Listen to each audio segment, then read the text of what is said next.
The air in the workshop hung thick with the smell of leather, sawdust, and something else, something sharp and metallic, like blood.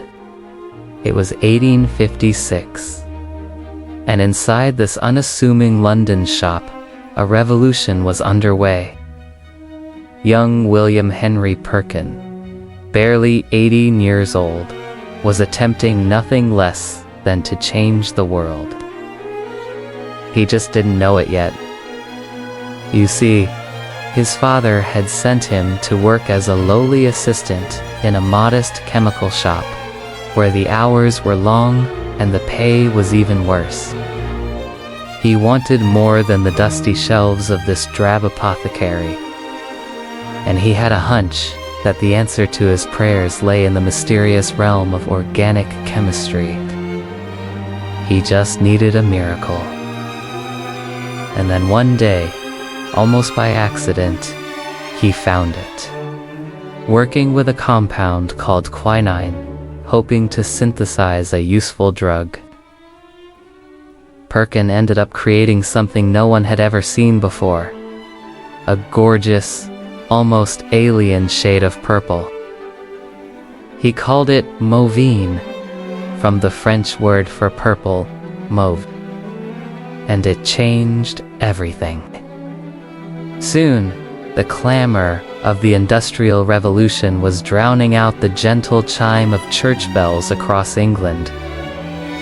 Factories belched smoke into the sky, and the clatter of machinery echoed day and night. But in the midst of this grime and grit, a quiet revolution was underway. Perkin and scores of other chemists were synthesizing artificial colors. Vivid hues that could transform the very face of fashion.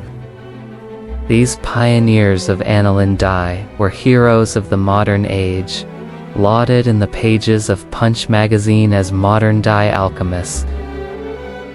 And the public, especially the women, went wild for these newfangled fashion statements. Suddenly, every socialite in London wanted to be draped in the latest colors, to adorn herself in shades no one could get their hands on. It was a status symbol. It was a badge of wealth, and the more exotic and exclusive the color, the better. When a dress, or a hat, or a pair of shoes glistened with an otherworldly sheen, it was a silent declaration to all onlookers. I am special. I am important. I can afford the latest fashion. And nothing said I am special quite like shoes dyed the color of Paris. Green, a sumptuous shade of green that brought to mind lush Irish meadows, the glint of a serpent's eye, a certain rare mineral found in the mountains of a faraway land. Ladies who wore them knew exactly how precious these shoes were. Each stitch was a work of art, each curve and contour painstakingly dyed by hand. And in this realm of artistry, no expense was spared. They were elegant, slender, hand-stitched with care, and soaked in poison.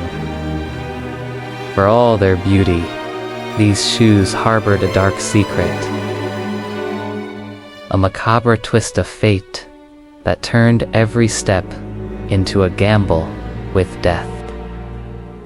The makers of these shoes had little choice but to use a highly toxic compound called arsenic trioxide to bind the dye to the leather.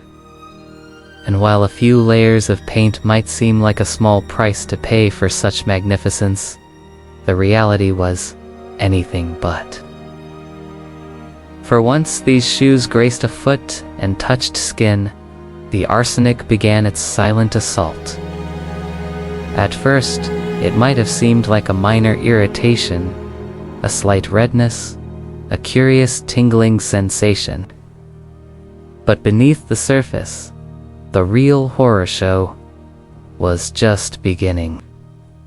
The arsenic, carried by the bloodstream, would attack the vital organs, leaving behind a trail of blistered skin and seeping wounds. Victims often fell victim to fevers, their bodies ravaged by a mysterious illness that defied diagnosis. Doctors were baffled. Treatments were ineffective. And as the death toll rose, whispers of a strange new curse began to circulate. Were these exquisitely crafted shoes a sinister plot to eliminate rivals? Was there a crazed cobbler poisoning London's elite? Such rumors swirled through the fog-choked streets, adding a layer of fear to the already grim tale. But the truth was far more chilling. It wasn't malevolence or madness, but mere fashion that was driving people to their graves. For in the relentless pursuit of the newest, shiniest colors, no one bothered to ask what cost it took to create them. No one asked because to do so would have shattered the illusion. And in a world where appearances were everything, that was a price too high to pay. In the end, the victims were the ones who paid it. Their lives cut short, their deaths shrouded, and those who lived on had to carry the burden of knowing that their obsession with fashion had taken lives. It was a dark secret, hidden beneath the layers of paint and pretense. A stark reminder that sometimes beauty truly is only skin deep. I am fascinated by history. I love everything about it. I love learning about our past, both the good and the bad. But my favorite thing about history is how it can help us understand ourselves better. I mean, sure, we all like nice shoes, but would anyone really go so far as to risk their life for fashionable footwear? Children played beside streets running thick with sewage, beneath chimneys coughing coal dust into the sky. And yet, no one flinched as long as the surface sparkled. A woman's heel could spell her station. A man's polish, his purpose. Even as newspapers began to whisper of arsenic scandals, sales of colored leather surged. Known for her wit, her scandalous letters, her cinnamon rose slippers rumored to be dyed with a formula so potent it required gloves just to handle. She wore them to the opera in April.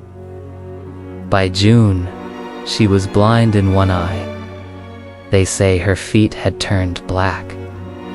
Her sister, Margaret, tried to have the shoes destroyed. The museum refused. Too valuable, they said. Too rare. Today, they sit behind glass, untouched, beautiful, and utterly, unforgivably poisonous. Women wanted what queens wore. Queens wanted what the French endorsed. And the French, they were importing English dyes by the barrel. There was something almost religious about it, all this devotion to beauty, even as it destroyed the flesh. Like a cult of elegance, where martyrdom came not from fire or blade, but blister and gangrene.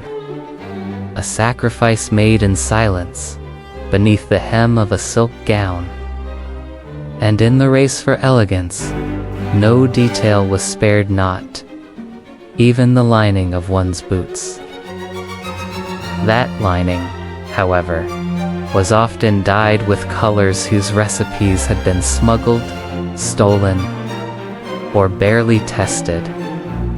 Synthetic dyes were the bleeding edge of fashion and chemistry alike, but their effects on human skin were understood by only a few. A select group of physicians began noticing the pattern. Young women who died after weeks of foot pain and systemic organ failure often had the same kind of shoes, the same hue, the same sheen.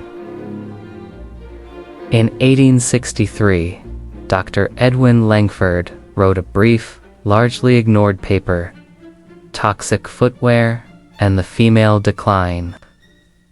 He had treated 5 patients, all well-bred, all dead within the year. Each had owned a pair of deep green ballroom slippers. Each had worn them proudly to their deaths. The public never read the paper. His publisher was mysteriously acquired by a leather manufacturer the following month. Langford's license was revoked soon after on accusations of delirious overreach and unsound morality. Class. But even as the upper class danced over the truth, the working poor were drowning in it. Spin small tanneries and dye houses.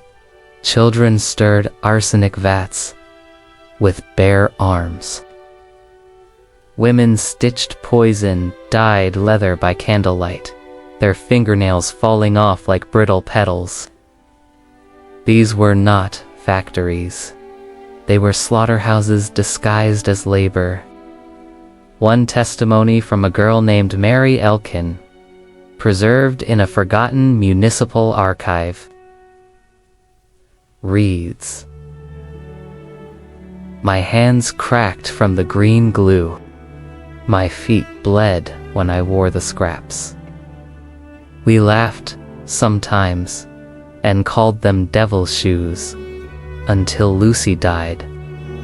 Then we didn't laugh anymore." Lucy was 11. Well, it turns out that this wasn't just a quirky footnote in England's past. This was a full-blown cultural phenomenon. And to understand how an entire society walked willingly into its own decay, when I first learned about the Victorian obsession with shoes, I couldn't help but cringe at how silly it seemed. London in the mid-19th century was a theater of masks. Women fainted delicately in arsenic-laced corsets. Men smeared mercury on their faces to hide the pox. Shoes, you see, were not mere accessories. They were declarations. The fashion didn't slow, it accelerated.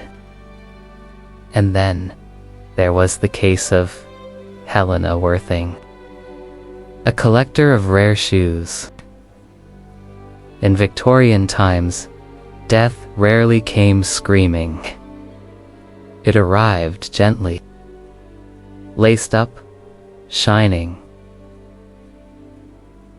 And it asked only that you take one more step. Thank you for watching.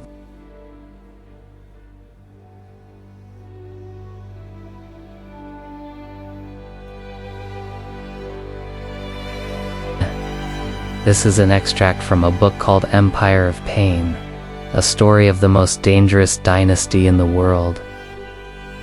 It tells the story of the Sackler family and their role in the global opioid crisis.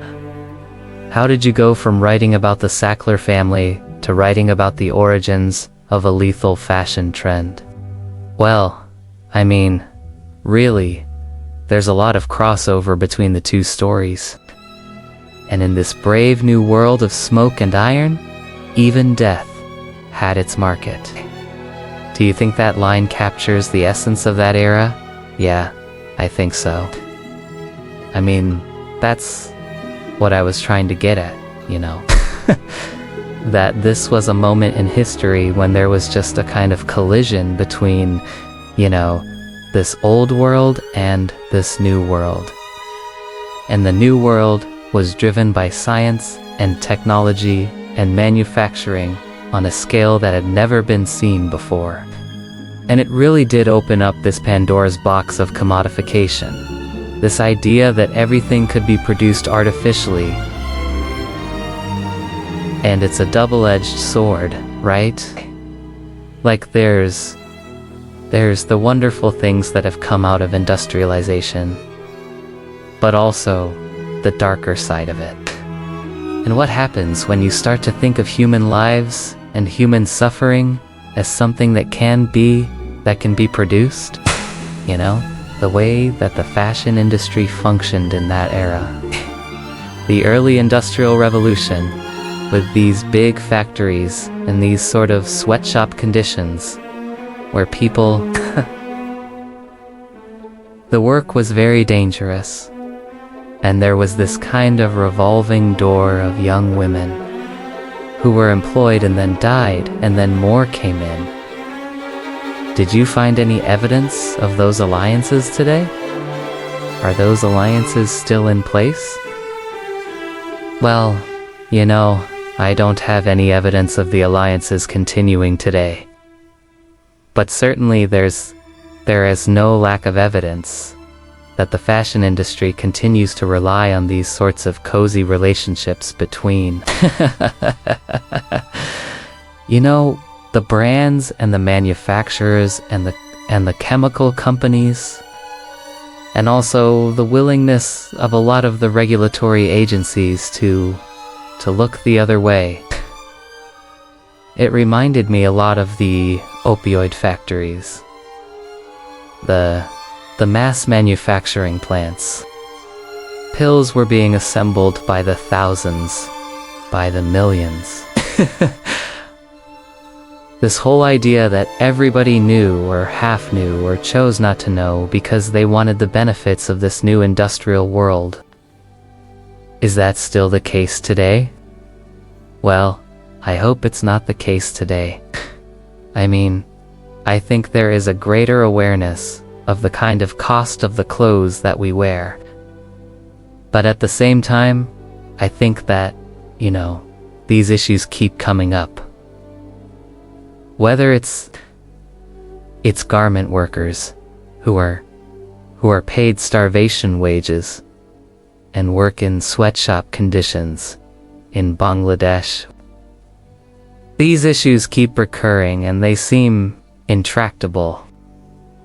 And I think that there's a great deal of complicity that continues to exist around fast fashion. And also, I was interested to see how these two industries, fashion and pharmaceuticals, dealt with their respective poisons. You know, both of these products, arsenic and these various synthetic opioids,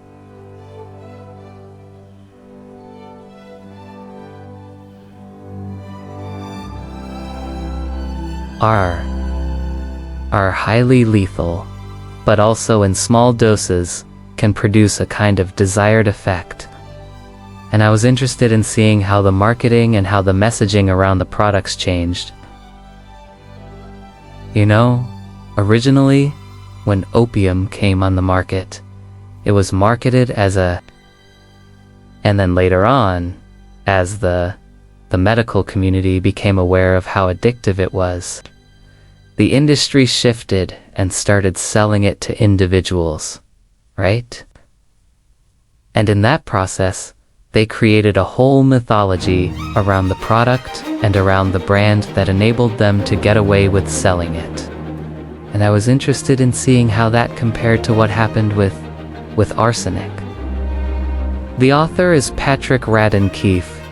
He's also the author of this piece, which appeared in the New Yorker, and he joins me now. Thank you very much for your time. So, this piece is quite a departure from your book. In the case of arsenic, we think of it now as, you know, poison, pure and simple. But actually, in those days, it had a range of uses, right? It was in wallpaper. It was used to treat wood. It was in glass. So, it was everywhere. And the idea that it could be lethal in certain concentrations was not widely understood. And so the industry was able to, in a sense, co-opt the language and shape the understanding of the dangers of arsenic in a way that benefited them. And I thought that was really interesting to see how that happened. I want to read this line to you. The Industrial Revolution had awakened something colossal, an appetite that could not be reasoned with. Everything could be sold. You write about how the leather magnates, textile barons, and chemical companies formed quiet alliances behind closed doors. And finally, you write about the word complicity. That seems to be the operative word here. Thank you, Patrick Radden Keefe.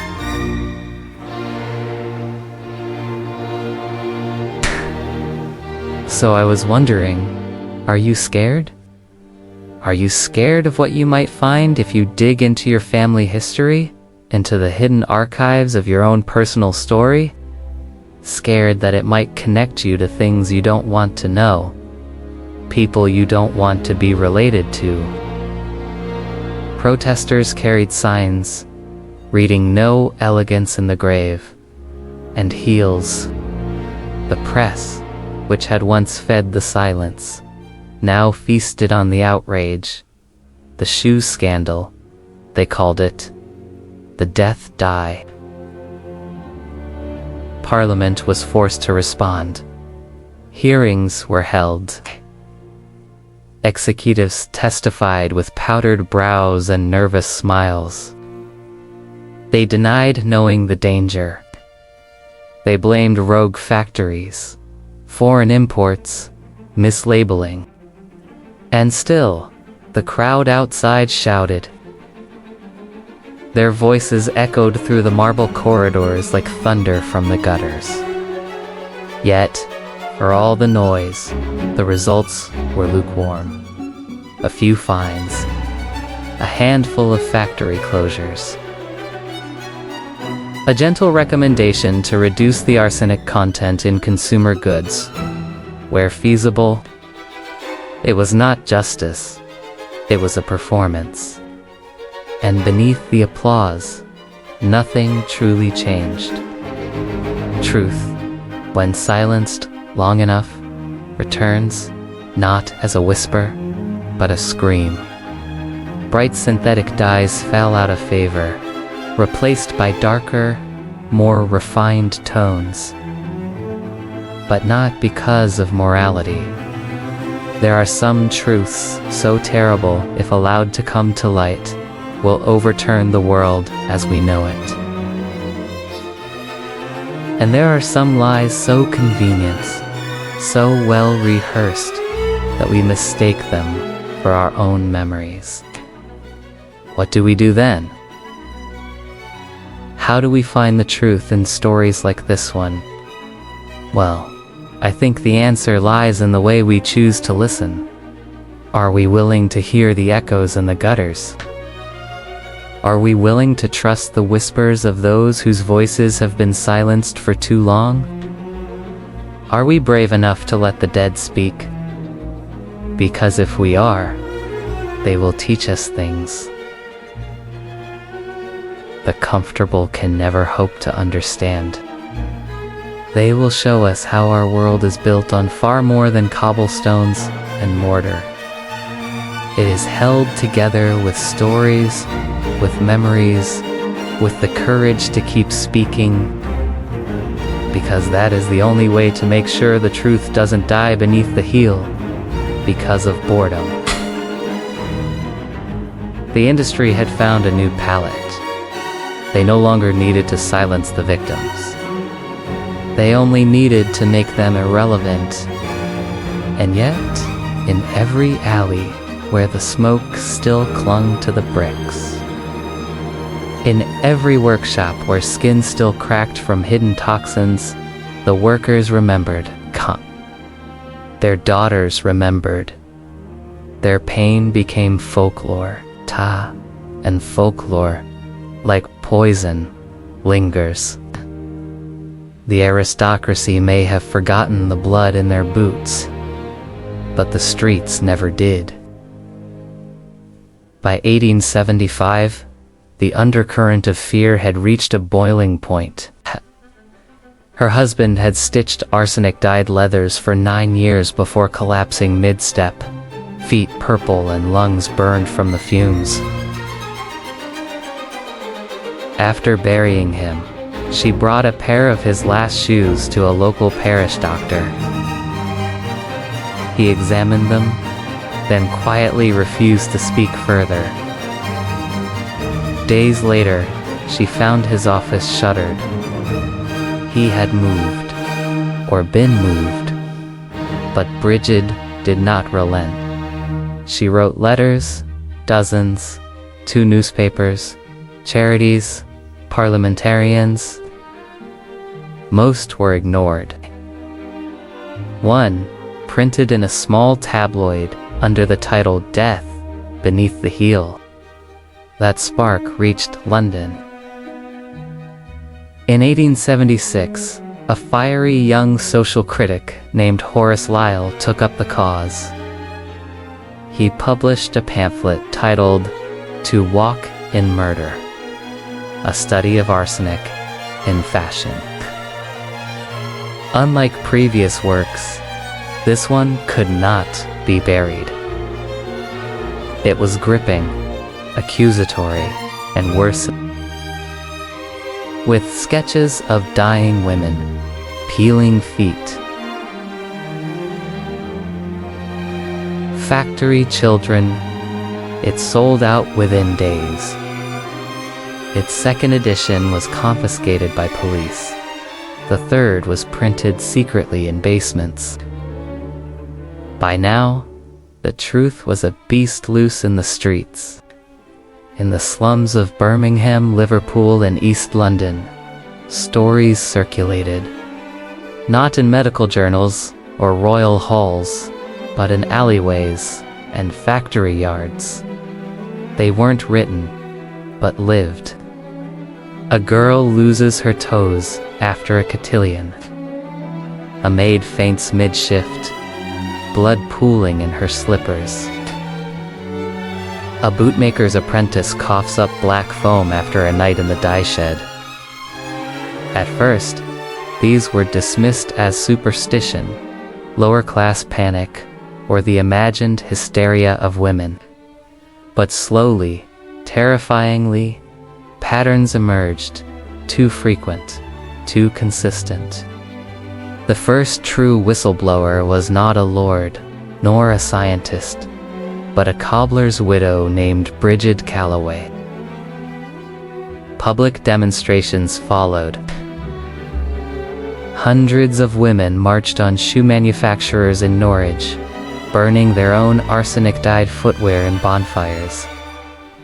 Because by then, something else had happened, something far more dangerous.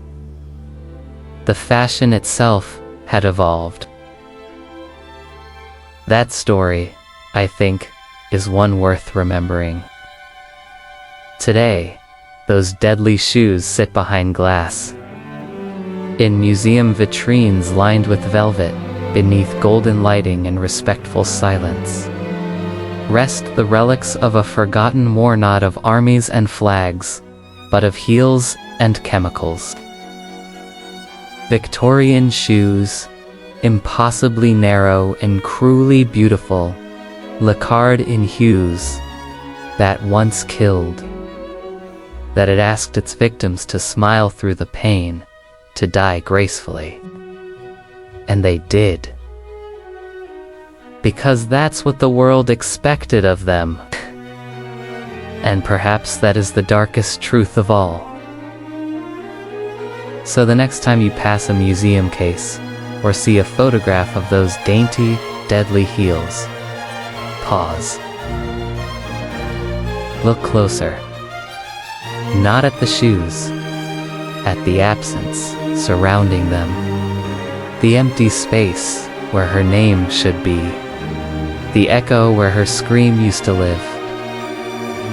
Because every step she took in those shoes wasn't just a fashion statement. It was a countdown. And the footsteps are still echoing. History likes to forget what doesn't fit inside the glass case. But the shoes remain untouched, unspoken. Today, we call them artifacts. Once, they were coffins wrapped in silk. Ballroom slipper, circa 1865. The label reads, "Nothing more." No mention of the girl who wore them. No mention of what they did to her.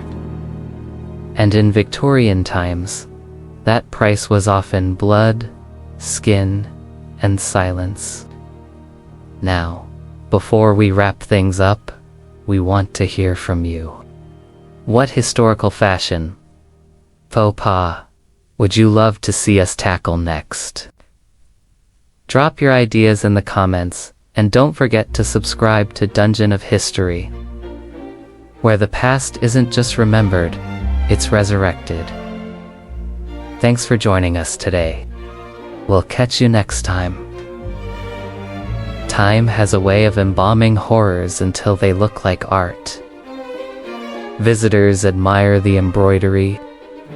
They smile, take photos, move on. No one wonders what it felt like to wear them too. Feel your skin blistering beneath silk, to suffer quietly for the crime of being fashionable. But history remembers, even when we pretend not to. Toward the end of the 19th century, medical consensus finally caught up with whispers. Arsenic in fashion be. It in dresses, gloves, wallpapers, or shoes. Slowly, the legislation followed. Toxic dyes were restricted. Factory regulations introduced. Safer alternatives, not out of compassion but out of necessity. Too many bodies, too many headlines. Too much rot to hide. The manufacturers adapted. They shifted blame, changed formulas, rebranded their guilt. The victims, those buried nameless or amputated into shame, were left behind. No memorials and no plaques. Only silence stitched into time. But sometimes, silence is louder than a scream. In certain backroom archives, yellowed coroners' notes still whisper names. Like Clara, you can trace their agony in ink. Extensive necrosis of the foot. Green residue beneath the nail. Evidence of arsenical staining. Clinical, detached, as if the body were a garment that failed. And yet, they lived. They believed the lie that elegance would protect them. That if they looked the part, walked with poise, dressed with care, wore the right shoots, the world would spare them. It did not. The tragedy of the Victorian shoe is not just that it killed, it's that demanded silence while doing so. The next time you slip on something fashionable, remember, beauty has always demanded a price.